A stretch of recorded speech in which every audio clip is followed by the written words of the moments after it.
Europeans are worried that you knock down you keep on burning your forests. The carbon bank there will disappear into the atmosphere. And palm oil does not really solve the problem. I mean, just like I do not believe making corn into biofuel solves the problem. Or even here in Brazil, making sugarcane into fuel crop.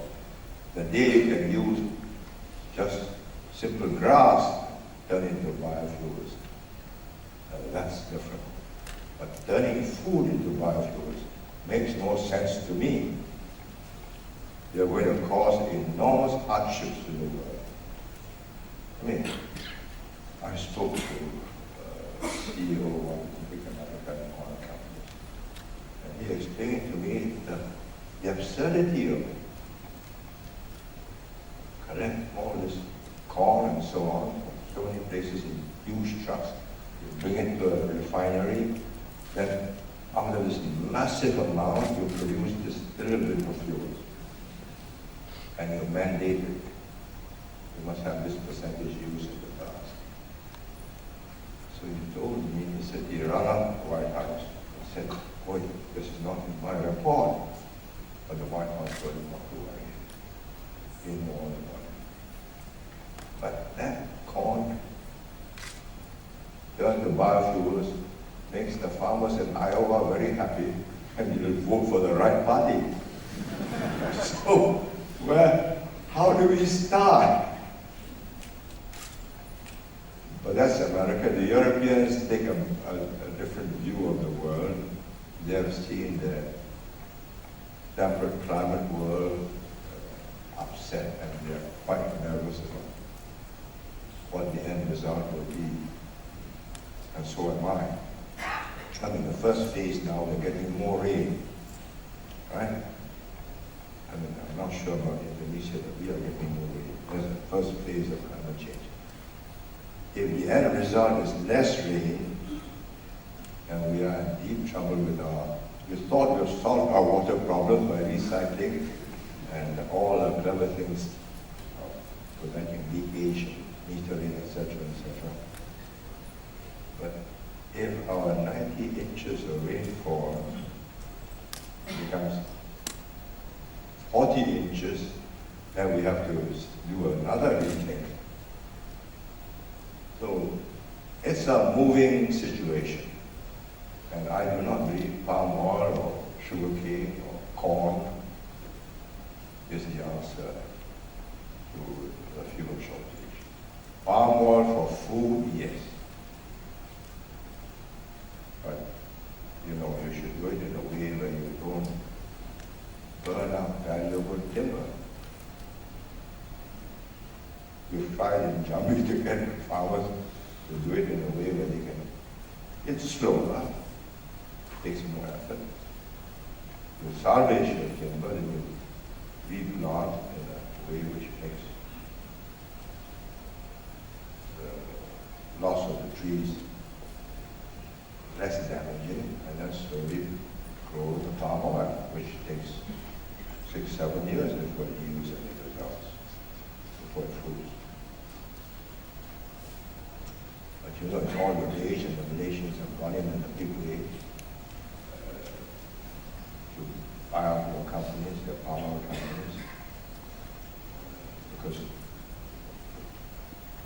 their palm oil has got to be plucked by high-cost labor, so they're going to Indonesia, where it's plucked by low-cost labor. So they're transferring their production to a lower base. So it goes on. Well, that's the way economic works. But looking at it globally, I think it does not make sense to turn food into biofuels. Thank you. Yes, please. Microphone, please.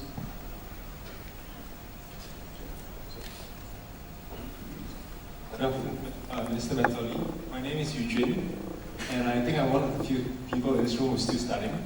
I'm from NUS. The reason why I'm standing up is that the odds are, if I'm lucky or not lucky, when climate change finally takes its toll on Singapore, I'll probably still be around. And so what actually just now at the end of your lecture, you actually mentioned something which I feel is very important, reducing consumption. Because so far the questions have always revolved around how do we meet the increased demand? How do we find for renewable sources? How do we meet that? But very little emphasis is placed on how do we reduce the consumption. Take this conference, for example. The local delegates probably drove, the foreign delegates probably flew. And for example, early on during lunch, 2/3 of the buffet was still left there at the end of the session. So I would like to ask is that how can we as a community perhaps place a little more emphasis on reducing our consumption and changing our lifestyle as opposed to looking for solutions that don't seem to be appearing? Thank you. I think we should study the Japanese carefully. They have spent a lot of time minimizing the amount of energy it takes to produce a new product. That's where most of it comes from, producing products, manufacturing. You've got to become more efficient in the use of energy. You can do that. Then in the case of Singapore, because of air conditioning, we've got to have more green type architecture, where the heat load is prevented from increasing the need for air conditioning. And it does make a difference.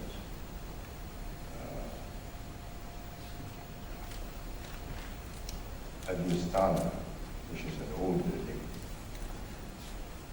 you find there's a corridor around every room because they built it in the 1860s when there was no air conditioning. You had this Pakawala from India with a string tied to his door and owns his door bar